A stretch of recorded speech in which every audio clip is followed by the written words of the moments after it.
السلام عليكم ورحمة الله وبركاته. الحمد لله رب العالمين، والصلاة والسلام على أشرف الأنبياء والمرسلين وأصحابه أجمعين ومن تبعهم بإحسان إلى يوم الدين. يا أيها الذين آمنوا اتقوا الله حق تقاته ولا تموتن إلا وأنتم مسلمون. يا أيها الناس اتقوا ربكم الذي خلقكم من نفس واحدة وخلق منها زوجها وبث منهما رجالا كثيرا ونساء واتقوا الله الذي تساءلون به والأرحام إن الله كان عليكم رقيبا. يا أيها الذين آمنوا اتقوا الله وقولوا قولا سديدا يصلح لكم أعمالكم ويغفر لكم ذنوبكم ومن يطع الله ورسوله فقد فاز فوزا عظيما. أما بعد فأعوذ بالله من الشيطان الرجيم. بسم الله الرحمن الرحيم. وأن المساجد لله فلا تدعوا مع الله أحدا. محترم علماء کرام، بزرگوں، نوجوان بھائیوں اور پردہ نشین خواتین اسلام،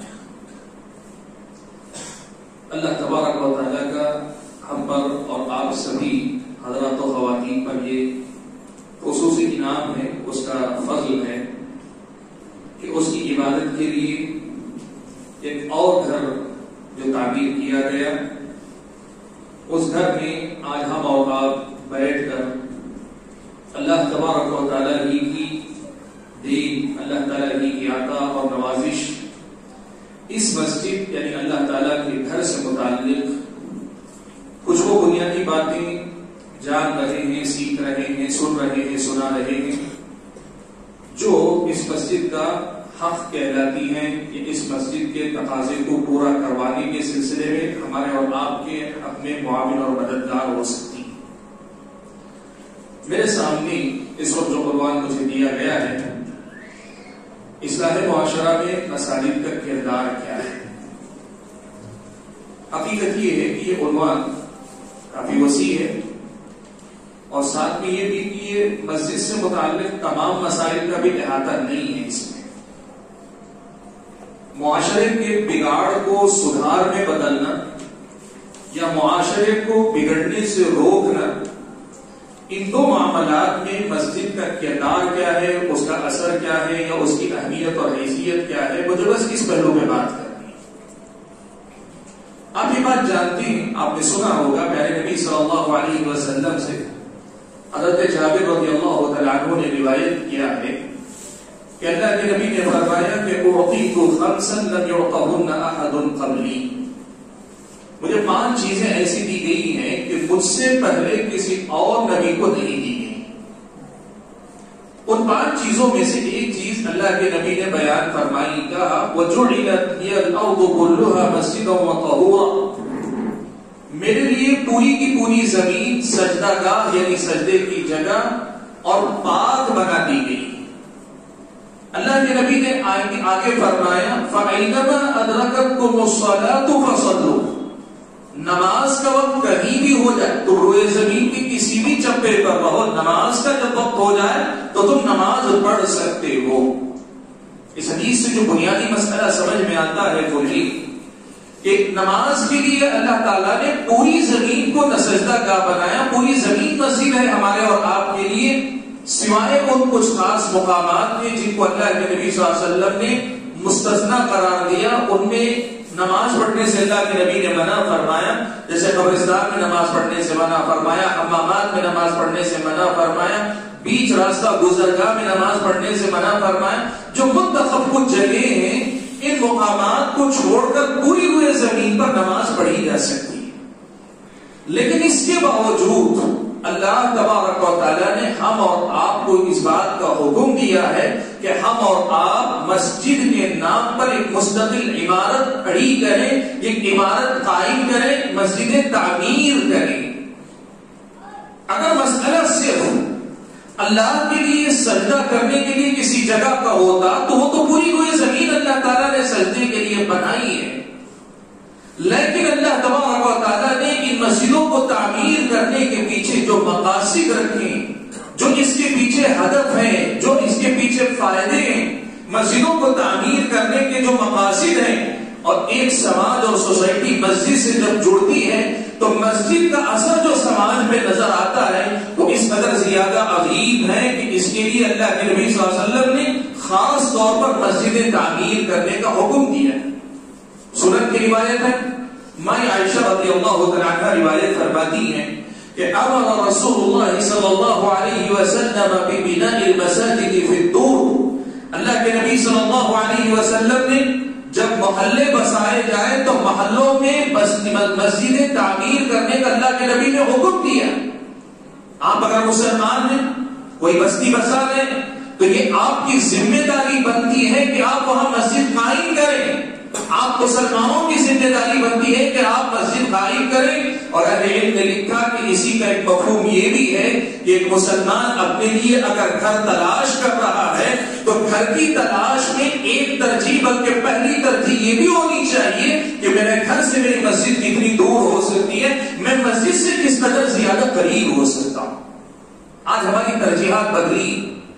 ہمیں سے بہت سارے لوگ شہروں کے اندر علاقے متعین ہوتے ہیں. یہ مالدار لوگوں کا محلہ ہے، یہ درمیانی طبقے کا محلہ ہے، یہ سماج کے کم حیثیت والوں کا طبقہ ہے، یہ نچلی ذات کے لوگوں کا طبقہ ہے، اور ہم محلے کی حیثیت دیکھ کر گھر منتخب کرتے ہیں. یہ بھول جاتے ہیں کہ ہمارے لیے اس سے زیادہ ضروری اصل یہ ہے کہ مسجدوں کو دیکھ کر اپنے گھروں کو آباد کریں. اللہ کے نبی صلی اللہ علیہ وسلم نے محلے میں مسجدیں تعمیر کرنے کا حکم دیا. کیوں دیا ہے؟ میں ایک لفظ میں اس مسجد کی اہمیت کو آپ کے سامنے بیان کرنا چاہوں. قرآن و سنت سے جو بات سمجھ میں آتی وہ یہی ہے کہ ہم اگر مسجد کو تعمیر کرتے ہیں، ہم مسجد کو آباد رکھتے ہیں، اللہ کے فضل و کرم سے یہ مسجدیں ہم کو آباد رکھتی ہیں. ہم مسجدوں کی تعمیر اگر کرتے ہیں، یہ مسجدیں ہم اور آپ کو آباد رکھتی ہیں. ہم مسجدوں کی حفاظت کرتے ہیں، یہ مسجدیں میرے اور آپ کے دین و ایمان کی حفاظت کا ذریعہ بناتی جاتی ہیں. آپ پیارے نبی صلی اللہ علیہ وسلم کے اس حکم کے پیچھے پائی جانے والی حکمت پہ غور کریں کہ جہاں محلہ بسے مسجد کے بغیر محلہ نہیں ہونا چاہیے. امر نبی صلی اللہ علیہ وسلم ببناء المساجد فی الدور. محلے میں مسجدوں کی تعمیر کا اللہ کے نبی صلی اللہ علیہ وسلم نے حکم دیا. میں نے یہ جو بات ابھی کہی کہ مسجدوں کی حفاظت ہم کریں گے، یہ مسجدیں ہم اور آپ کے دین و ایمان کی حفاظت کا ذریعہ بن جائے گی. اس کی ایک عملی مثال آپ کے سامنے ذکر کرنا چاہتا ہوں. آندھرا کا جو علاقہ ہے، ساحلی پٹی جو آندھرا کی ہے، وہاں ہماری واقفیت جن سے ہے، ایسے بہت سارے بھائی دعوت و تبلیغ کا کام کرتے ہیں. وہاں ایک آبادی ہے، آپ نے بھی نام سنا ہوگا، لداخ برادری کہلاتی ہے. پتھر توڑنے کا کام کرتے ایک برادری ہے. وہ برادری پوری کی پوری کیسی ہے، وہاں کو علاقوں میں جو ہے وہاں لوگ بتاتے ہیں کہ ان کو سوائے اپنے نام کے اور یہ بات کہ میں مسلمان ہوں، ان کو کچھ نہیں معلوم. جو حقیقت ہے آپ یقین نہیں کریں گے، وہ مسلمان ہیں لیکن ان کے گھروں میں بت رکھے ہوئے. بت کا مطلب ہندوؤں کے بت باقاعدہ بت رکھ کر وہ پوجا کر رہے ہیں لیکن اپنے آپ کو مسلمان سمجھتے ہیں. بات بڑی لمبی ہے، میں صرف اس کا ایک مسئلہ بتانا چاہتا ہوں. ان لوگوں نے جنہوں نے اس علاقے میں کام کیا، اللہ جزائے خیر دے، آج بھی وہ لوگ کر رہے ہیں، انہوں نے یہ بات بتائی کہ ہمارے مشاہدے میں ایک چیز یہ آئی ہے کہ ہم نے یہ دیکھا کہ وہ چھوٹی چھوٹی بستیاں ہیں، جس بستی میں چھوٹی سی بھی صحیح مسجد ہے، وہاں کے لوگوں کے اندر ارتداد کی لہر مرتد ہونے کی عادت نہ ہے یا بہت کم ہے. اور جس بستی میں مسجد نہیں ہے، وہاں کے لوگ پوری طرح سے مرتد ہو چکے. آپ ایک چھوٹی مثال سے اندازہ لگا لیجئے کہ ایک آدمی اگر کسی مسجد سے جڑا رہتا ہے، ایک گھر، ایک سماج، ایک سوسائٹی مسجد سے جڑی رہے، تو یہ مسجد اس معاشرے کو بگڑنے سے بچانے میں یا بگڑے معاشرے کو سدھارنے میں کتنا اہم کردار ادا کر سکتی ہے. اسی لیے نبی علیہ السلام نے بھی کیا کیا، مدینہ آئے. مدینہ اسلامی سلطنت کا پائیدار بننے جا رہا ہے، اسلامی ریاست کا بنیادی شہر بننے جا رہا ہے. نبی علیہ السلام نے سب سے پہلی جو بنیاد رکھی، مسجد نبوی کی بنیاد رکھی. کیوں؟ اس لیے کہ ایک صالح معاشرہ ہم بنانا چاہتے ہیں، معاشرے کو بگڑنے سے بچانا چاہتے ہیں یا بگڑے معاشرے کو سدھارنا چاہتے ہیں. وہاں مسجد کا ہونا اور مسجد سے انجام پانے والے کاموں کا انجام پانا ازحد ضروری ہے. اسی لیے اللہ کے نبی صلی اللہ علیہ وسلم نے کیا کیا، پہل اسی سے کی کہ آپ نے مسجد نبوی کی تعمیر سے ابتدا فرمائی. اور آپ یہ بات بھی جان لیں، قیامت جب قائم ہوگی، پیارے نبی صلی اللہ علیہ وسلم نے قیامت کی نشانیوں میں کئی الگ الگ باتیں الگ الگ احادیث میں بیان کی. میں 3 الگ حدیثوں سے 3 باتیں منتخب کر کے ایک مسئلہ آپ کے سامنے رکھتا ہوں. اللہ کے نبی نے یہ بات بیان فرمائی، قیامت کے قریب جب اللہ تبارک و تعالیٰ چاہے گا کعبۃ اللہ ویران ہو جائے گا. اللہ کے نبی نے یہ بھی بیان فرمایا مسجد نبوی ویران ہو جائے گی، کوئی اللہ کی عبادت کرنے والا نہیں ہوگا. اور تیسری روایت، ایک اور روایت میں اللہ کے نبی نے کہا قیامت جن لوگوں پر قائم ہوگی وہ اللہ تعالیٰ کی سب سے بدترین مخلوق ہوگی، سب سے برے لوگ ہوگی.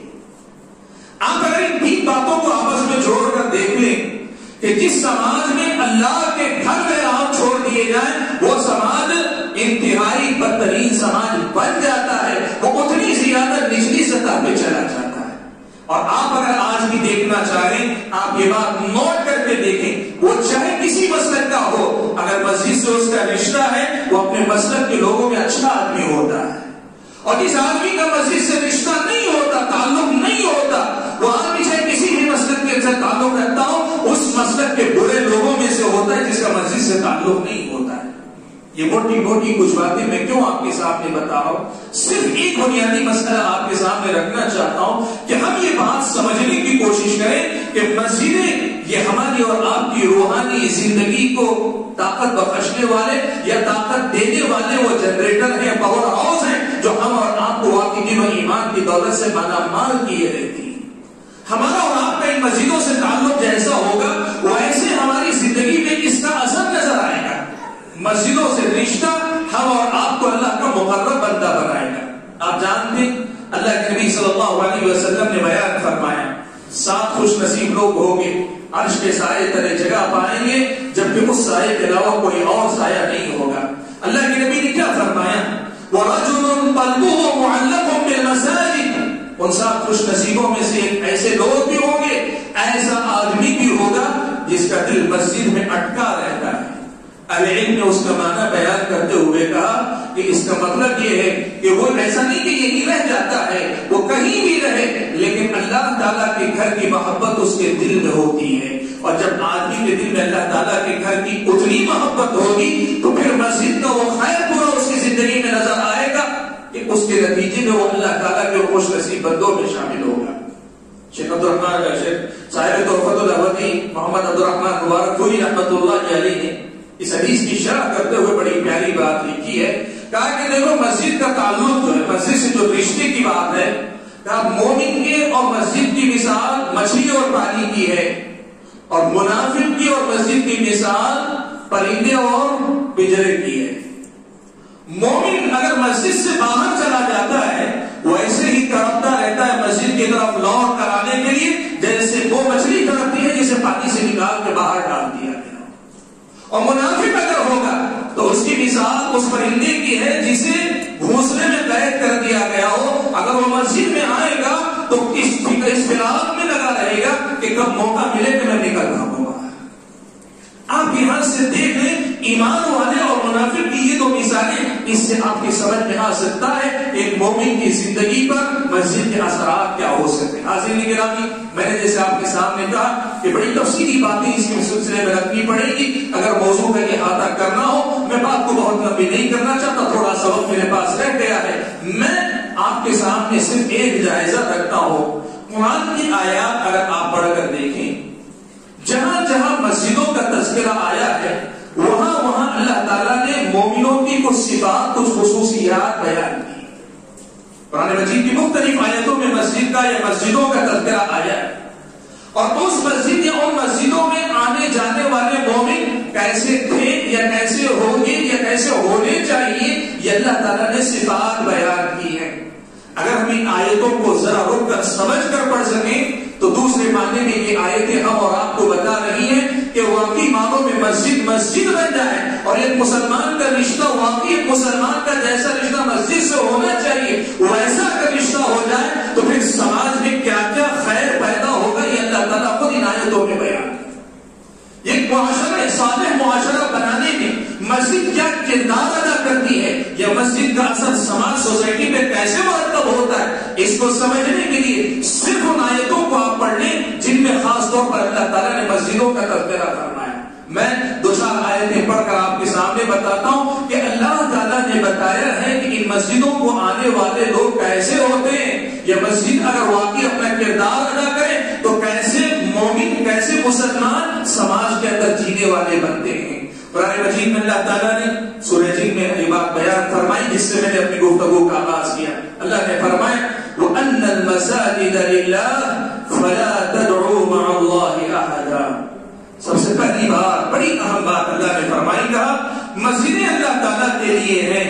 فَلَا تَدْعُوا مَعَ اللَّهِ أَحَدًا، لہذا اللہ تعالیٰ کو چھوڑ کر یا اللہ تعالیٰ کے ساتھ کسی اور کو نہ پکارو. دوسرے الفاظ میں مسجد توحید کا گھر ہے. اللہ تعالیٰ کی وحدانیت، اللہ تبارک و تعالیٰ کی عبادت اور صرف اللہ کی عبادت کا مرکز ہے. اللہ تعالیٰ کو چھوڑ کر کسی اور کو نہ پکارو. اس کا سیدھا پیغام یہ ہے کہ جس سماج کے اندر مسجد کا جو کردار ہے وہ کردار اگر زندہ ہوگا، مسجد میں جو کام انجام پانے چاہیے وہ کام اگر انجام پائیں گے تو پھر اس معاشرے سے شرک کی چھٹی ہو جائے گی، اس معاشرے سے شرک پاک ہونے لگے گا اور وہاں پر توحید کا بول بالا ہوگا. یہ اللہ تعالیٰ کا گھر ہے، یہ اللہ تعالیٰ کی عبادت ہوتی ہے، اور جب یہاں اللہ تعالیٰ کی عبادت ہوتی ہے اور مسجد کو واقعی معنوں میں مسجد بنانے میں ہم کامیاب ہو جائیں، شرک کی تاریکی اور ظلمتیں مٹ جائیں گی، توحید کا نور سماج کے اندر عام ہوتا چلا جائے گا. یہ بات قرآن مجید کی آیت سے اللہ تعالیٰ نے ہمارے اور آپ کے سامنے رکھی. آپ نوٹ کر کے دیکھ لیں، آپ نوٹ کر کے دیکھ لیں. ابھی مجھ سے پہلے شیخ نے جب تقریر کی بڑی پیاری بات شیخ سعدی کے حوالے سے بیان کی، یہ دنیا کا مشاہدہ ہے. آپ نوٹ کر کے دیکھ لیں، وہ لوگ جو ہر جمعرات کسی مزار یا آستانے پہ جا کے حاضری دیتے ہیں، جمعہ کے دن نماز جمعہ میں بھی ان کی حاضری اکثر دوسری رکعت میں یا بسا اوقات تشہد میں ہو پاتی ہے.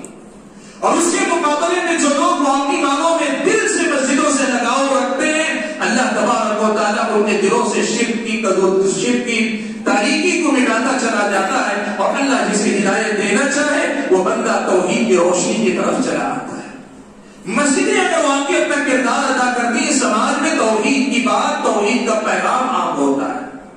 دوسری آیت آپ کے سامنے اللہ تبارک و تعالیٰ نے بیان فرمایا گا انما يعمر مساجد الله من آمن بالله واليوم الآخر وأقام الصلاة وآتى الزكاة ولم يخش إلا الله فعسى أولئك أن يكونوا من المهتدين. اللہ نے کہا مسجد کو تو حقیقت میں وہ لوگ آباد کرتے ہیں جو اللہ پر ایمان لاتے ہیں، نماز قائم کرتے ہیں، زکات دیتے ہیں اور اللہ تعالیٰ کے علاوہ کسی اور سے ڈرتے نہیں ہیں. نتیجہ ہوتا یہ ہے کہ یہی لوگ ہدایت یافتہ ہوتے ہیں. اس کو اسی ترتیب سے آپ الٹ کر سمجھنا چاہیں، مسجد واقعی معنوں میں مسجد بنا دی جائے، جیسے اسے حقیقت میں آباد کرنا ہے ویسے آباد کیا جائے، عبادت سے، علم سے، ذکر و اذکار سے، تلاوت سے ویسے ہی آباد کیا جائے تو کیا ہوگا؟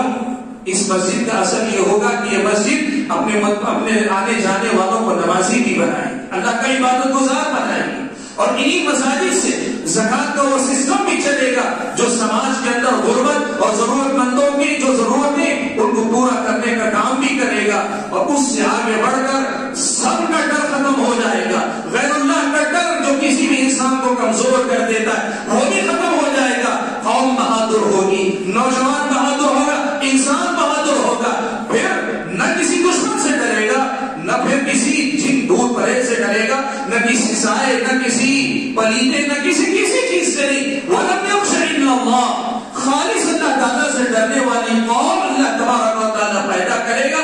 شرط یہ ہے کہ مسجد کو واقعی معنوں میں عبادت کے ذریعے آباد کرنے والے ہم اور آپ بن جائیں. اور سب سے بڑھ کر اللہ نے کہا فَعَسَىٰ أُولَٰئِكَ أَن يَكُونُوا مِنَ الْمُهْتَدِينَ، وہ ہدایت یافتہ بھی ہو جائیں. سماج کے لوگوں کو ہدایت یافتہ بنانا ہے تو ہم اور آپ کو مسجدوں کی تعمیر کی طرف توجہ دینی چاہیے. مسجدوں کو ظاہری طور پر تعمیر کرنے کے ساتھ معنوی طور پر اس کو آباد کرنے، آباد رکھنے اور اس میں برابر اپنا حصہ لینے کی کوشش ہم اور آپ کو کرنی چاہیے. قرآن کی تیسری آیت آپ کے سامنے جو ہم اور آپ کو بتاتی ہے کہ مسجد اگر واقعی معنوں میں مسجد ہو جائے تو پھر یہ مسجد معاشرے پہ کیسا اثر ڈالتی ہے، معاشرے کو بگڑنے سے کیسے بچاتی ہے. اللہ کے فضل و کرم کے بعد اللہ تعالیٰ کی توفیق سے یہ کیسے سبب بنتی ہے. اگر ہم اور آپ دیکھنا چاہیں، اللہ تعالیٰ نے سورہ نور میں بیان فرمایا فی بیوت اذن اللہ ان ترفع ویذکر فیہا اسمہ. اللہ تبارک و تعالیٰ نے ان گھروں کے بارے میں حکم دیا ہے کہ ان کی تعمیر کی جائے. ویذکر فیہا اسمہ، اس میں اللہ تبارک و تعالیٰ کے نام کا ذکر ہوتا رہے، اللہ تعالیٰ کا ذکر ہوتا رہے، اللہ تعالیٰ کی عبادت ہوتی رہے. اور آگے کہا یسبح له فیہا بالغدو والآصال رجال لا تلہیہم تجارۃ ولا بیع عن ذکر اللہ وإقام الصلاۃ. اللہ تعالیٰ نے جو بات کی وہ بڑی اہم ہے. آپ کو پتا ہے اللہ کے نبی صلی اللہ علیہ وسلم نے فرمایا لکل امت فتنہ. نبی علیہ السلام نے فرمایا کہ ہر امت کے لیے اللہ تعالیٰ نے ایک مخصوص فتنہ رکھا. ہر قوم کو اللہ تعالیٰ نے کسی مخصوص فتنے میں مبتلا کر آزمایا. وفتنۃ امتی المال، اللہ کے نبی نے کہا میری امت کا وہ خاص فتنہ مال ہے. اور آج آپ دیکھ رہے سماج کی کتنی خرابیاں ہماری اپنے معاشرے کے اندر اسی مال کے لالچ میں، ہوس میں، اسی مال کے پیچھے دوڑ میں، اسی کے پیچھے برباد ہونے میں لگا ہوا ہے. اتنا سارا حصہ ہمارا اور آپ کا سماج کا پیسے کا دیوانہ بن کر گھوم رہا ہے. قرآن مجید کی آیت ہم کو اور آپ کو بتاتی ہے کہ آدمی چاہے جتنا مال اپنے ہاتھ میں رکھے، لیکن دل اگر مسجدوں سے جوڑے رکھے، یہ مسجدوں سے اس کا رشتہ، اس کی تجارت اور اس کے مال کو اس کی گمراہی کا سبب بننے سے بچا لیتی ہے. اللہ نے فرمایا رجال لا تلہیہم تجارۃ ولا بیع عن ذکر اللہ وإقام الصلاۃ وإیتاء الزکاۃ یخافون یوما تتقلب فیہ القلوب والابصار. لوگوں کے دلوں کے اندر قیامت کا خوف، اللہ کے سامنے حاضری دینے کا خوف، یہ مسجدیں ہمیشہ زندہ کرتی ہیں. آج آپ جانتے ہیں دو چیزیں، آخرت کو ہم بھول گئے اور مال کے لالچ میں ہم مبتلا. مال کا لالچ ہے، آخرت کو ہم بھولے ہوئے. یہ دو چیزیں ہیں جو ہمیں ہر نیکی سے غافل کیے ہوئے، ہر شر کی طرف مائل کیے ہوئے ہیں. قرآن مجید کی آیت بتاتی ہے اگر اللہ تعالیٰ کے گھروں سے واقعی مالوں میں ہمارا رشتہ مضبوط ہو جائے تو یہ رشتہ ہم اور آپ کو نماز سے غافل کرنے والی تجارت اور اللہ کے ذکر سے غافل کرنے والی خرید و فروخت میں مبتلا ہونے والوں میں سے بچا لے گی. یہ ایسے گھر ہیں لا تلہیہم تجارۃ ولا بیع عن ذکر اللہ وإقام الصلاۃ وإیتاء الزکاۃ. یہ ان کو ان دونوں فتنوں میں مبتلا ہونے سے بچانے والی مسجدیں ہوتی ہیں اور اللہ تعالیٰ کے پاس خوف خدا میں جینے والے انسان بننے کا ہم اور آپ کو موقع دیتی ہیں یہ مسجدیں. قرآن مجید میں اللہ تبارک و تعالیٰ نے اس مسجد کے یا اس جیسی مسجدوں کے اثرات کا تذکرہ یوں ہی کیا. اللہ تعالیٰ نے فرمایا لمسجد اسس على التقوى من اول يوم احق ان تقوم فيه رجال يحبون ان يتطهروا والله يحب المطهرين. العلم لکھا یہ آیت مسجد قباء کے بارے میں نازل ہوئی. مسجد قباء میں نماز پڑھنے والے لوگوں کی اللہ تعالیٰ نے خاص طور پر اس حوالے سے تعریف کی ہے کہ یہ لوگ پاکی کے معاملے میں بڑا اہتمام کرنے والے لوگ ہیں، پاکی صفائی کے سلسلے میں بڑا اہتمام کرنے والے لوگ ہیں. اب اسی ترتیب سے آپ پلٹ کر اس آیت سے یہ پیغام لیں کہ اگر مسجدوں سے آدمی جڑ جاتا ہے وہ آدمی پاک و صاف ہو جاتا ہے، اس کا لباس پاک و صاف ہوتا ہے، اس کی اپنی روزمرہ کی عادتیں پاک و صاف ہوتی، اس کی معمولات زندگی میں پاکی صفائی کی اہمیت خود بخود آ جاتی ہے. اور سماج کے اندر اللہ کے نبی صلی اللہ علیہ وسلم نے یہ جو بیان فرمایا کہ الطہور شطر الایمان، پاکی صفائی آدھا ایمان ہے، یہ مقصد بھی ہمیں حاصل ہو سکتا ہے اگر مسجدوں کو واقعی معنوں میں مسجد بنا لیں اور ہم اور آپ مسجدوں سے واقعی معنوں میں جڑ جائیں. آپ دیکھیں اتنے ایسے لوگ ہیں جمعہ کے دن حاصل ہوتے اس لیے کہتے ہیں کہ میں پاک ہوں، ہفتہ ایک اتوار کو بلائیے کہتا میری پاکی نہیں، میں مسجد نہیں آ سکتا. اب اگر وہ یہ کوشش کر لیں کہ نہیں میں مسجد نہیں چھوڑوں گا، اگر وہ یہ اہتمام کر لیں اس کی پاکی اس کے ساتھ ہمیشہ رہے گی.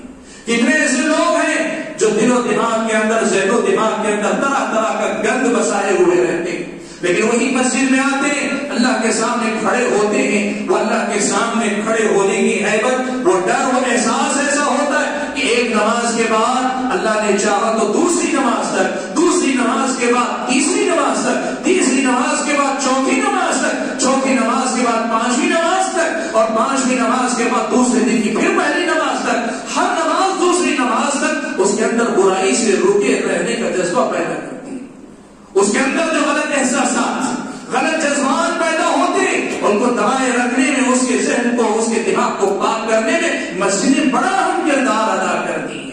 ہم اور آپ اگر پیارے نبی صلی اللہ علیہ وسلم کی سیرت کو دیکھیں، اللہ کے نبی صلی اللہ علیہ وسلم نے معاشرے کو اس مسجد کے ذریعے کیسے سدھارا۔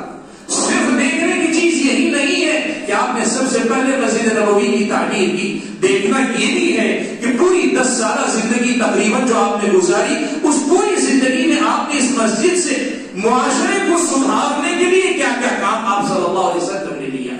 آپ اگر دیکھنا چاہیں، ایک تو مسجد عبادت کا 5 وقتہ نمازوں کی عبادت کے علاوہ اللہ تعالیٰ کا ذکر، قرآن کی تلاوت وغیرہ سب ہر طرح کی عبادت کرنے کی جگہ، عبادتوں کا مقام ہے۔ لیکن ساتھ میں اللہ کے نبی صلی اللہ علیہ وسلم نے کیا کیا؟ اللہ کے نبی صلی اللہ علیہ وسلم نے اسی مسجد سے یا اسی مسجد نبوی سے اللہ کے نبی صلی اللہ علیہ وسلم نے وہ علم لوگوں کو دیا جو علم ان کے روح کی غذا بنی، اور جب غذا روح کو ملی، روح بھی سنور گئی، نکھر گئی، اور اللہ تعالیٰ کی بندگی اور عبودیت کے جذبے پہ ڈوب گئی۔ نتیجہ یہ ہوا کہ ہماری طرح ہمارا جسم جھکتا ہے، دل بہت کم جھکتا ہے اللہ کے سامنے، لیکن صحابہ کی زندگی آپ دیکھیں، ان کے سر بھی جھکتے تھے، ان کے دل بھی جھکتے تھے، ان کی انا بھی جھکتی تھی، ان کا نفس بھی جھکتا تھا۔ اللہ کے نبی صلی اللہ علیہ وسلم نے جو علم دیا، اس علم کے ذریعے اللہ تعالیٰ نے ان کا اللہ تعالیٰ نے تزکیہ کیا، ان کے نفوس کو پاک کیا۔ ایسی پاکی اس علم کے ذریعے اللہ تعالیٰ نے صحابہ کو دی کہ پھر وہ صحابہ اندر سے روشن، دل و دماغ روشن رکھنے والے بن گئے۔ آج بھی آپ یقین کریں، ہم اگر یہ ٹھان لیں کہ مسجدوں سے واقعی معنوں میں سماج کے ہر طبقے کو کچھ نہ کچھ علم ہم دیں گے، ہر طبقے کو، مرد کو، عورت کو، بچوں کو، بڑوں کو، بوڑھوں کو، نوجوانوں کو کچھ نہ کچھ علم دیں گے۔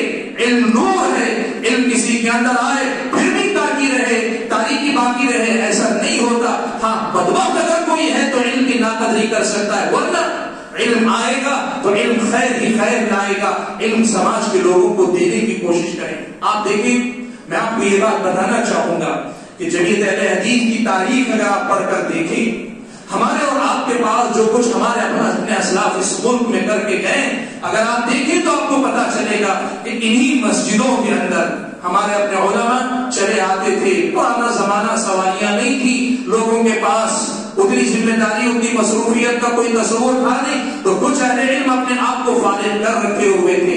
وہ آتے کسی بستی میں بیٹھتے، ہفتہ، 10 دن، 15 دن، 1 مہینے تک بیٹھتے، پوری بستی والوں کو خوب پڑھاتے، سکھاتے جاتے۔ آپ اگر تاریخ پڑھ کر دیکھیں، مسلک اہل حدیث کی دعوت انہی مسجدوں کے دروس سے، انہی مسجدوں کے خطابات سے، انہی مسجدوں میں دی گئی تعلیم کے ذریعے سماج کے اندر پھیلی۔ اور آج بھی آپ یقین رکھیں، اگر ہم اور آپ یہ بات سمجھ سکیں تو بڑی اہم بات ہے، یاد رکھیں کہ ان مسجدوں کے اندر ہونے والے جو ہمارے صبح اور شام کے دروس ہیں، عام طور پر نماز فجر کے بعد، نماز عشاء کے بعد، کہیں عصر کے بعد، لوگوں کی سہولت اور توجہ کے اعتبار سے جو درس ہوتے ہیں، بظاہر 10 منٹ کا، 7 منٹ کا درس ہوتا ہے، لیکن جو آدمی اس علم کا حریص ہو، لالچی بن جائے، اس کی حفاظت کرنے والا بن جائے، یہی علم اس کے پورے خاندان کو سنبھالنے کا سبب بن جاتا ہے۔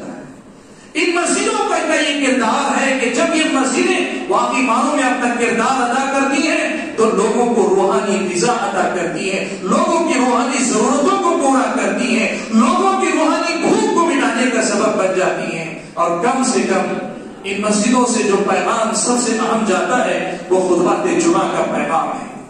خطیب جمعہ سماج کو دیکھ کر، سماج کے حالات کا نظر رکھتے ہوئے وہ پیغام دیتا ہے جو قوم کے لیے ضروری ہے۔ شرک اگر ہے توحید کی بات کرتا ہے، بدعتیں اگر ہے سنت کا پیغام دیتا ہے، گناہ اگر عام ہے اللہ تعالیٰ کی وعید سناتا ہے، نیکیوں کا جذبہ لوگوں کے اندر نظر آتا ہے اور زیادہ ترغیب دلاتا ہے، خوشخبریاں سناتا ہے، اللہ کی کتاب، نبی کی سنتیں پڑھ پڑھ کر سناتا ہے۔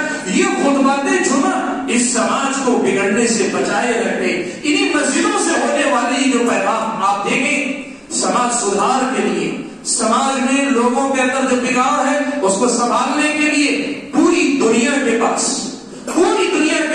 اب بھی خطبہ جمعہ سے زیادہ بہتر سسٹم نہیں ہے۔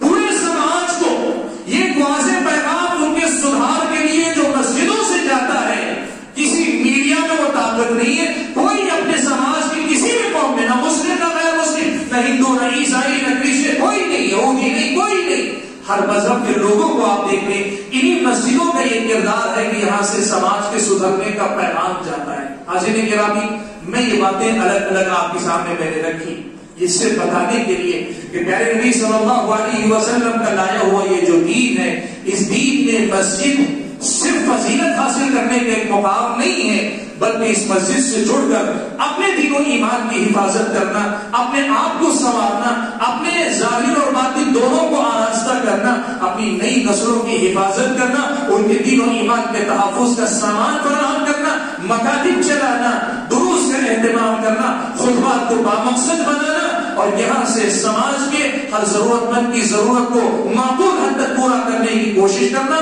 یہ جب ہوگا تو پھر یہ مسجد واقعی معنوں میں ایسا مقام بنے گی جہاں سے سماج کے لیے خیر ہی خیر پیدا ہوگا، اور ایسا خیر پیدا ہوگا کہ پھر لوگ بجائے اس کے کہ ادھر ادھر گھر تلاش کریں، اگر ان کو معلوم ہو جائے کہ کتنا فائدہ ہے تو اپنی مسجدوں سے قریب اپنے گھر آباد کرنے کی فکر کریں گے۔ اللہ سے دعا کیجیے کہ اللہ تعالیٰ مجھ کو اور آپ کو معاشرے کے سدھار کے سلسلے میں جو مسجدوں کا کردار ہے اس کردار کو زندہ کرنے کی توفیق عطا فرمائے۔ اللہ تعالیٰ مجھے اور آپ کو کہنے اور سننے سے زیادہ عمل کرنے کی توفیق عطا فرمائے، اور جن احباب نے، جن لوگوں نے یہ گھر تعمیر کیا، اس کے علاوہ بھی جو بھی گھر اللہ تعالیٰ نے تعمیر کیے، کر رہے ہیں، کرنے والے ہیں، اللہ تعالیٰ سب کو قبول فرما لے اور ان سب کے میزان حسنات میں شامل کرے، آخرت میں ان کے لیے نجات کا ذریعہ بنا دے، جنت میں بلندی درجات کا سبب بنا دے۔